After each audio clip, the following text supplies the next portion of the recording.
कल इन्होंने हमारी टांगे तोड़ी, हम 2024 के इलेक्शन में, विधानसभा इलेक्शन में, विधानसभा लेवल पर इनकी टांगे तोड़ने का काम करेंगे। वो कहते हैं ना, गिद्दड़ की मौत आती है तो गांव की तरफ भागता है, ये लोग गांव की तरफ भाग लिए और इनकी मौत निश्चित है।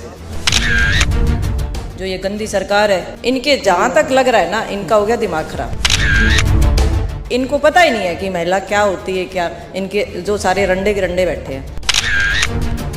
सीएम तो अड़े हुए हैं और आप कहते हैं कि हम मानते नहीं, तो फिर होगा क्या? जहाँ तक लग रहा है हमें, सरकार घुटने टेकेगी और टिका के ही जाएंगे। किसी हद तक हम पीछे नहीं हटेंगे, चाहे हमें मरना पड़े, चाहे कटना पड़े, चाहे सीने में गोली खानी पड़े। उनकी पार्टी के सर्वा कहते हैं कि भाई ये क्या मतलब है, आप सभी को चोर कह रहे हैं, और मंत्री साहब कहते हैं आप अपना काम कीजिए, सरकार तो हम चलाएंगे।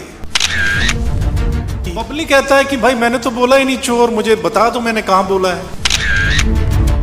2 साल के अंदर जो टोहाना के अंदर भ्रष्टाचार हुआ उसकी जांच करवा लो, पता लग जाएगा मंत्री चोर है कम चोर है। नमस्कार, मैं आपका मित्र सर्वमित्र। मसला आप समझ गए होंगे। मेरे साथ सरपंच हैं हरियाणा से, जो कल हजारों सरपंच पंचकुला पहुंचे और आज दूसरे दिन की शाम हो गई है, लेकिन अभी भी जमे हुए हैं ये चंडीगढ़ पंचकुला के बॉर्डर पर। आप देख सकते हैं ये आगे चंडीगढ़ है और ये पंचकुला है, और पक्का मोर्चा इन्होंने लगा दिया यहाँ पर। हमारे साथ सरपंच एसोसिएशन के प्रधान हैं और एक लेडी सरपंच हैं, वो उपाध्यक्ष हैं। इनका परिवार है, उधर से पागल की शब्दावली, दूसरी तरफ से कुछ शब्दावली। मतलब मुझे ये नहीं लग रहा, वो कहते हैं ना, गिद्दड़ की मौत आती है तो गांव की तरफ भागता है, ये लोग गांव की तरफ भाग लिए और इनकी मौत निश्चित है।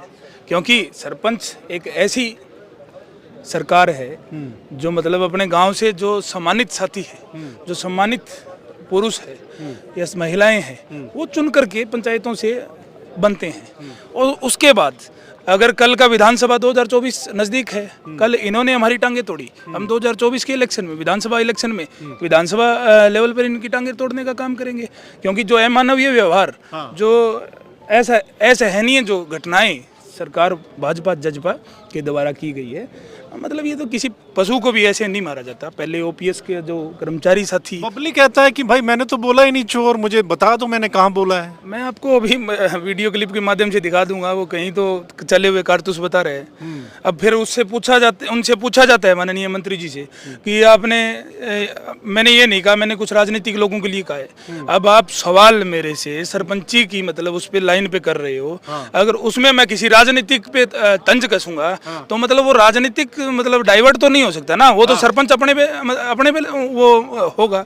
अगर मान लो वो कह रहे हैं, मैं बता देना चाह रहा हूँ, अपने खुले दरबार में बराड़ा जी के लिए ये शब्द यूज कर रहे हैं, तो मतलब बराड़ा जी का अगर ये बराड़ा जी भी यूज कर रहे हैं तो पब्लिकली बोल रहे हैं आप। वो कहता बड़ा भ्रष्टाचार पहले फैल लिया, मैं ठीक करूंगा।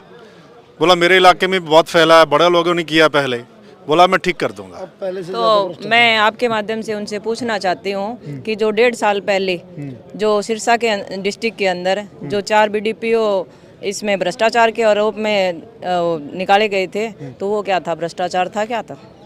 तो वो उन्हीं से पूछिए ना, उनको पता होगा। ये एक तरफ कहते हैं 8000 हमारे पास शिकायतें। अच्छा, सीएम साहब क्यों नहीं मिलते आपसे? आप मंत्री से तो मिल लिए है ना, उन्होंने कहा नहीं कि चलिए सीएम से मिलवा देते हैं, आइए चलिए। अभी हमारे पास कोई मैसेज नहीं आ रहा, और फिर भी सरकार हमसे बात करना चाहेगी तो हम उनका जो भी मैसेज आता है उनको आदर और सम्मान के साथ जाएंगे। क्योंकि जो आज हम जो लड़ाई लड़ रहे हैं वो एक गांव बचाओ देहात बचाओ की लड़ाई है, और हम लड़ेंगे और जो भी गांव को जो आदर सम्मान है वो लेके जाएंगे। अच्छा, अभी सरपंच साहब अगर आ जाता है मैसेज कि चलिए 3 दिन बाद आप की सीएम से मीटिंग करवाते हैं और आप यहाँ से जाइए, तो फिर हमें कोई पूरा आश्वासन मिलेगा जिससे हमारी संतुष्टि हो, फिर देखा जाएगा। ऐसे आश्वासन पे नहीं जाएंगे हम।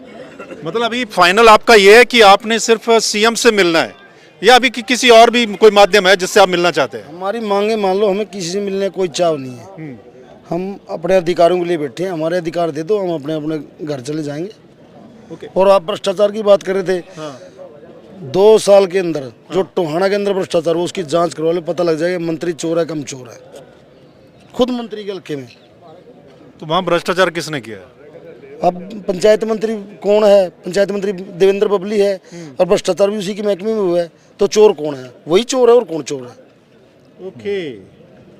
अच्छा मैम, कल रात हो गई, रात तो आज भी रात होने वाली है, तो कैसे व्यवस्था करेंगे आप यहाँ पे? कैसे व्यवस्था होगी? नहीं, कल तो हम जो भी इन्होंने लाठीचार्ज किया उसमें सारे इधर उधर हो गए थे। हमने आज हमारी व्यवस्था कर रखी है। हमने कल तो जो खाने का ऑर्डर भी दिया था गुरुद्वारे के अंदर, तो इन्होंने प्रशासन ने तो वो भी कैंसिल करवाया था कि इनको खाना भी मत दो, और हमें यहाँ भूखे रहेंगे तो क्या मर जाएंगे? सरकार ने कहा खाना मत दो। हाँ, सरकार ने कहा है कि लंगर नहीं आने दिया, और हमारे गद्दे भी आए थे तो वो भी वहाँ से उठा के लेके आए थे, गाड़ी नहीं आने दी इन्होंने। नगर निगम के अंदर टॉयलेट के लिए बोला था, वो भी मना करवा दिया कि इनको ये सुविधाएं मत दो आप लोग। अच्छा, हाँ जी, हम कह रहे हैं। सुना आपने, इनका ये कहना है कि सरकार जो यहाँ एक जरूरी सुविधाएं होनी चाहिए वो भी नहीं दे रही है।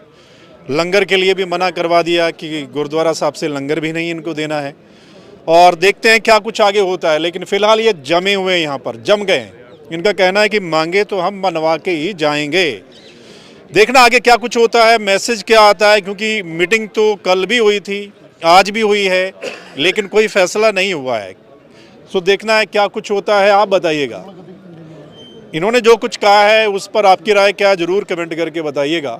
और अपडेट हम देते रहेंगे, क्या कुछ होता है यहाँ पर वो अपडेट आपको मिलती रहेगी। बने रहिए दा मसला के साथ। मिलते हैं अगले मसले के साथ, तब तक के लिए नमस्कार, आदाब, सत श्री अकाल, राम राम।